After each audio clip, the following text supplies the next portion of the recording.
day and welcome to another chapter from FP1. Yes, we're getting very close to the finish line, only a couple of chapters left. But like the other ones, this is another very important chapter, full of terminologies, full of little basic knowledge that you're supposed to know and you're going to have to remember for quite some time if you're going to follow the culinary world. Okay, this chapter is called Stocks. Okay, so and like you see in the back here, we have a picture of a minestrone soup, and this goes a long way. Even though it looks like it's just a simple soup, which we're going to talk about it in the next chapter. It starts with this thing here, which is actually stocks. Okay, so this chapter is very important. It has a lot of points that you're going to have to remember, like I said already once. So pay good attention, read the chapter, and if possible, go through this video more than once so you can understand what exactly is going on with this chapter. Okay, so it says here the importance of stocks in the kitchen is indicated by the French word stock, meaning fond, meaning foundation, meaning base. In classical cuisine, the ability to prepare good stocks is the most basic of all skills because so much of the work of the entire kitchen depends on them. A good stock is the foundation of soups, sauces, and most braised foods and stews. The problem these days is that a lot of these stocks come prepared already. You can buy them in gallons and liters. You can buy them in powder form, in how you call them, like a melted form, like little cubes. And you just put them in water and you get the product. But actually in the past, and actually like it's supposed to be the classical way, you're supposed to make these things from scratch. Okay, so and the how do you say, the validity of your cooking, the reputation of the cooking relies on how good you are in making stocks. Okay, so the ingredient for a stock. First thing you have to know after reading all this thing is a stock is made with bones. Okay, so we don't do stocks with meat, we do it only with bones. So it says here, when we have chicken stock, it is made with chicken bones. See, it's right there. It's chicken stock, of course, it's made from chicken bones. We also have a white stock, and the white stock is made out of beef or veal bones or a combination of the two. Chicken bones or even pork bones are sometimes added in small quantities, so it's called white stock for a reason. Okay, it stays white. The next one is the brown stock. It's made from beef or veal bones that have been browned in the oven. Okay, so the basic difference here is it's still a beef or a veal bone, but they have to put them in the oven first and give it a little bit of color. What kind of oven can they use? Usually you're going to use a convection oven, so it circulates hot air and crispifies the outside, gives it a nice brown color, so when they add the water, it's going to look brown. So that's why they call it a brown stock. And then you have a fish stock. It's made from fish bones. That's self-explanatory. And then you have like lamb, game, turkey, and other stocks, and they have specialized uses. Okay, so remember these stocks. Whenever we talk about stock, we talk about bones. That's the first thing you have to know. You have to know that the stock is it's a base, it's a foundation, it's the most important part of a soup or a sauce. That's a stock. Okay. Number two, when certain connective tissues break down, they form gelatin that gives body to a stock. Okay, so this is kind of like a question for the quiz, because it's going to ask you what gives body to a sauce, and the answer for that is gelatin. It comes in the bones. The bones release this when you put them in hot water, and this is what actually changes the watery content of a stock into a real thick, like not really thick, but kind of like a full semi-jelly consistency when it cools down. Okay, so that's the gelatin. The other one is cartilage. It's the best source of gelatin in bones. Younger animals have lots more cartilage in the skeletons. Okay, and that's actually, you can see this most of the times when the knuckle bones, when they cut them off in the middle, in the papimento, I think it's called tutu. That's actually what they mean with the cartilage. Okay, so that is stock. The next one, if we don't use the bones, we can also use the meat. But when we use the meat, we don't call it stock anymore. We call it broth. So it says here, because of its cost, meat is rarely used for stock making. Occasionally, a broth is produced as a result of simmering meat or poultry, or when fowl is cooked for dishes like cream chicken. Okay, so you can get the flavor out of the meat by boiling it just like you do with stocks, and then you extract all the flavor, but that's going to be called a broth. But what do? To give the stock or a broth some flavor, they use a mirepoix. A mirepoix is actually a combination of three vegetables, like you see over there. It's carrots, onions, and celery. And you also can modify a mirepoix by adding some other ingredients. Okay, but basically the normal mirepoix is these three right here: is carrots, celery, and onions. Okay, Like you see, you have the proportions in equal parts. You don't have a lot more onions than you have carrots. Otherwise, it's gonna carry into the taste of the font, the stock that you're making. It's gonna taste more like one than the other.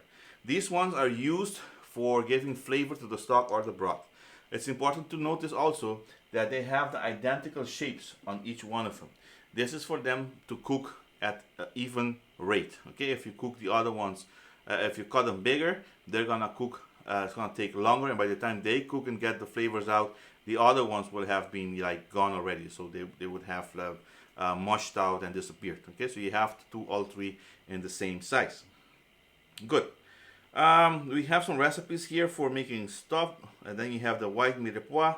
Cutting the mirepoix, like I said, you cut them into small pieces, and then you have acid products. It says here, acid products help dissolve connective tissues.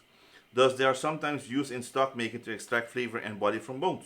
So, what kind of acid products can we use? It says here we can use tomato products, contribute to flavor and some acid to brown stocks. And it says here you can also use sometimes wine. Okay, so they throw wine into the stock. And this is especially for fish stocks. It's a flavor contribution, and it's probably more important than its acidity. So it's more important for flavor contribution than acidity when you use wine for fish. Okay, so what's actually when we're using the bone, what are we using? We're using the scraps and the leftovers. In some kitchens, the stock pot is kept going all day. That used to be in the past. Nowadays, it's very expensive. They can't do that anymore. So what they do is they collect them, and then at the end they boil them in one time. But it says in some kitchens, the stock pot is kept going all day, and scraps are constantly being thrown in it. So when it dries up, they add some more water. Dry up, they add some more water, so they extract all the flavor out of those bones. It's not a trash bin. It's just a bin for bones. Okay, so a stock pot is not a garbage disposal. Another thing is salt. Salt is usually not added when making stocks. Usually stocks, you have to be cautious with salt, because remember, when you reduce the stock and you have added salt to it, the salt concentration will go up exponentially. So it will get very salty very fast. So they don't add salt to the when making stocks. What they can also add is what they call here, as you see in the picture, is herbs and spices. But the problem with herbs and spices is they have different shapes. So when you're using herbs, usually what they do is they put the herb in a little bag and they tie it up and they just put it into the stock like a tea bag. Okay, so this bag thingy is called a sachet. Okay, so a sachet is the bag in which they put the herbs in, so they can extract the flavors by dipping it into the solution, into the watery solution. But what if you have stuff that don't fit into the bag, like I don't know, cinnamon stalks, or you have, let me see, you have a little bit of celery over there, some thyme that they don't fit into the little sachet. So what do? We tie them together, and when you tie them together, just like you see over there, this is called a bouquet. Okay, so you have a bouquet and you have a sachet, which is over there. You have to remember both of them. They are both coming on the quiz. What's the difference between a sachet? What's the difference between a bouquet? If I have black pepper, where should I put the black pepper? In a sachet or in a bouquet? Usually black pepper, we put them into the sachet. If we have a cinnamon stick, a bouquet. Okay, so you have to remember which one. Good. We continue. We go to the next part of the chapter. It says here, in addition to the onions in the mirepoix, an onion brûlée is sometimes added to brown the stock and to give it color as well. So what is it? It's actually a burnt onion. Okay, so they put it into the sauce, the color will come out, and then they use that to give it a little bit of color. Okay, so you can also have the onion with the basil leaf on top of it, stuck with a clove. So that's for extracting flavor, and that's called actually the the first one is called the onion brûlée, that's for the flavor, and the onion piqué, that's for the color. Okay, that's the secondary one right here. So this is for flavor, this is for color. Okay, we continue. We go to the next part of the chapter. It says here, ingredients in vegetable stocks. You can see them right there. If you notice, there are no potatoes in here. Why? Because potatoes, they make solutions starchy. We don't want the starch, we only want the flavor. Okay, so we use these kinds of vegetables that when they extract the flavor, they don't release starch. All right, the next one. Which one do we have here? Blanching bones. It says here, before we make a stock, we have to blanch the bones. Meaning we have to cook them briefly in some hot water. Why do we do that? It says here, the purpose of blanching bones is to rid them of some impurities that cause cloudiness. Okay, so in Dutch they call them eiwitten. So what we do is we put them into hot water. It's kind of like washing them with hot water, and then afterwards we get them out, and then we're gonna put them into the other bin where we're gonna increase the temperature of the water and extract all the flavor. Okay, so the purpose of blanching bones is to rid them of some impurities and to that cause cloudiness into the water. Okay, they also show you how to make them. They also show you how to cut them. We have some pictures to see how a stock is made. See how this is a white stock. So they put them into the water. There's like a little bit of what they call scum that shows up on the top. They remove that. It's that skim that scum from the surface regularly. And then add white mirepoix to the pot. And lastly, you add the sachet right there for flavor. Okay, so you have some nice examples in the book also. Good. When we continue with the chapter, we're gonna see what they call a brown sauce. So brown sauce, what they do is they get all the bones and they brown them into the oven. So they put them into the oven and get them like nicely cooked and like almost burnt. And then it says roast the bones in a moderately hot oven until well brown. And then over here it says place the bones in a stock pot and add the appropriate amount of water. Okay, so after we remove the chickens from this pan here, there's a lot of flavor in the bottom of the pan. So what do? We put the mirepoix in it, and it says here, while the bones are beginning to simmer, the mirepoix using the same roasting pan is set on top of a stove or in the oven, and the brown mirepoix to the stock pot. Okay, so right here, so we cook them slightly, and we shuffle them around in all that flavor that we just left, you know, when we took out all those bones. So we get the flavor out of it. And it says here, when it's nice and hot, they're going to deglaze it with, in this case, they're choosing with water. So you throw water in it, it's going to bubble up. All those little flavors are going to bubble up. You scrape those and you add those to the pan here right on the bottom. And then that is going to reduce a couple of times until you get all the flavor out of the vegetables and the bones. And this, after straining it over here, you will get the brown stock. Okay, so brown stock is a little bit of extra work, but the difference in the product at the end, that's the biggest difference. How it tastes. It tastes more natural. It tastes more richer. Okay, so that's actually the advantages of making fresh stock. All right, so we continue. It says here we have some recipes for making the stock. We have recipes for making the fish stock. We have even some pictures of making the fish stock right here. You look in the back, see it here, they put the leftover fish, sweat the mirepoix and fish bones into butter, and then add the wine and bring it to simmer. Okay, so this is the wine for the acidity and the taste, and then bring it to simmer. Okay, so that is like we just discussed. They add wine to the stock only when it's about a fish product. Most of the times when it's about a fish product.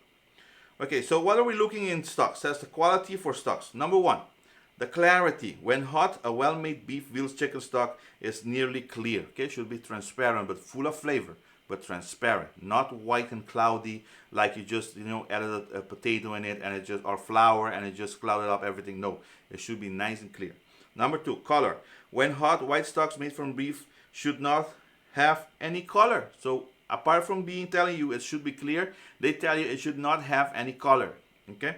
Then the third one, when the body, when hot, well-made meat and poultry stocks have a rich mouthfeel. Okay, so it doesn't just feel like water if you taste it, but it has a rich feel to it because of the gel and the cartilage that's in it. And then the last one is the aroma and the flavor. All stocks should have a rich, full body and well-balanced flavor and aroma. If there's too much water in it, what do? You reduce it by just leaving it on the stove on a low fire. It will evaporate most of the water and it will concentrate the flavors. So you get what they're telling here. That should have a rich, full body and well-balanced flavor and aroma, and not just watery flavor. Okay. Sometimes when you use the bone and you have to use it again, it's like a tea. Okay, so you dip it into the water, you use it once, and then you use it right again. You don't let it dry up, but you use it again in another pot. And this is called remouillage. So remouillage is literally re-wetting the bones. Re-wetting, remouillage. That's a word that's coming on the test, so you better know about it. Okay, so we keep using that bone until there's no more taste in it. Sometimes before we use the bone one more time, we have to keep sewing them or breaking them up into other pieces so we extract all the flavors within the bone itself. Okay, so that's called remouillage. Basic Japanese stock called dashi is easily made from the only three ingredients, which is water, shaved dried bonito, which is a fish, called katsuobushi, and a type of dried seaweed called, or kelp, called kombu. Okay, so kelp is actually a seaweed. Dashi is used in soups and dipping sauces as well. Okay, so you can see them right there. This is the bonito flakes, so this is actually flakes from a fish. And you have the seaweed over there. This is the seaweed and the fish flakes. Okay, so that is that. We are continuing. So what is a glaze? So when you make a stock and you reduce it, you take away most of the water. How do you do that? You just leave it on a little fire. Most of the water evaporates, so it gets little and little until it gets to the bottom. And then when you turn it around with the spoon and you bring it up, and it sticks to the spoon like a syrup, like here, then you have what they call a glaze. Okay, so a glaze you have is a stock reduced until it coats the back of a spoon. It is so concentrated, reduced by 3/4 or more, that it is solid and rubbery when refrigerated. So when you make that thing, or when you leave it cold down, it's gonna, brittle up, become just like a lump of gel. That's actually a very concentrated stock that they call a glaze. Okay, so it is a glaze. Good, so they have the picture right there. That's the glaze. Now you have different types of glaze. You have a glaze of meat that they call a glaze de viande. So viande is meat, remember that. You have chicken glaze, is glaze de volaille. And then you have the fish glaze, which is glaze de poisson. Okay, it's not poison, it's poisson. Okay, so poisson is fish, volaille is chicken, and viande is meat. It's coming back on the quiz. Make sure you know about it. All right, especially those pop quizzes. Remember, I'm giving you pop quizzes. Judging quality. So when you try a stock, it says here, bases vary greatly in quality. The best ones are composed mainly of meat extracts. These are perishable products and must be refrigerated. So they can go bad because you don't add salt to them, and they're natural products, so they can expire. Then they will rot. They will smell foul. So you have, after using, you have to refrigerate them. Okay, so using bases. Bases actually can also be bought in like any supermarket or mini market, but the problem with bases is the concentration of it. So how much of it is the real deal? A lot of the bases that you buy in the supermarket, depending on the price, is mostly salt with a little bit of taste. So actually, the book says you're paying for expensive salt with a little bit of taste. Okay, so you have to look at the base, you have to look at the quality. What's the percentage of actually bones to salt? Because usually we don't use salt when they're making that product. Okay, so that is, using bases require taste and judgment, just as the other areas of cookeries do. If you use without care and restraint, bases can detract from the quality of your cooking. Some people use, like for example, chicken base in everything. They add it in rice, they add it in meat, they add it in chicken, they add it all around. I even knew a chef that used to call him Chef Chicken Base, because he used to add chicken base to everything. Don't get that reputation. Okay, so when you use bases, use them wisely. You don't have to use them. You don't have to use them in everything. Okay, so that is judging quality. Good. So we got to the end of chapter 8. Like you see, it's a very short chapter. It's mostly technical because it has to do with how do you make that stock. Okay, there are only a couple of stocks that you can make, but you have to add the correct ingredients and use the correct technique to make it. So if you look from the top of the words for review, the terms for review, the first one is called stock. We spoke about stock. It's a solution made from extracting the flavors out of bones. If we use the same procedure for meat, it's called a broth. And then we have a mirepoix, which is a combination of 3 vegetables, which is onions, celery, and carrots. Okay, so that's the mirepoix. You have a sachet d'épices, which is actually, sachet comes from a bag. That's the name for a bag, sachet. And épices is herbs and spices. Okay, so you have a bag of spices, sachet d'épices. That's actually the sachet. Then you have whatever doesn't fit in the sachet, you put them around with a string and you call it a bouquet, like a cinnamon stick, like some thyme leaves, like a vanilla stock, something like that. Okay, so and then you have venting. So venting is a procedure used when you are cooling down the stock. Okay, so you put it on racks or some other object, but you allow the water to go around it, and that's called venting. Then we have a fumet. If we go to fumet, it says here, the fumet, a fish fumet is made by first sweating the bones and mirepoix in fat. White wine is then added to the glaze, and finally water is added and the fumet finished in a normal manner. Okay, so the difference between a fish stock and a fumet is a fish stock is just added, it's blanched and then added to water and extract it. I mean, you extract the flavor out of it. But whenever you do a fumet, then you have to sweat the bones with butter, and then add the mirepoix, and then you add the water, and then you extract the flavor. So it's gonna have a stronger flavor when you do a fumet than just a regular fish stock. They're both strong, but the fumet is stronger. Okay. It says here remouillage. Remouillage is actually re-wetting. And actually, a reduction is the art of letting that stock pot with the water and all the bones and mirepoix in it. You leave it on fire, and the water keeps going down because of the temperature, so it evaporates in what is called a reduction. Okay, so that's the reduction. And then you have a glaze. Remember that reduction will go all the way down to 3/4 or more.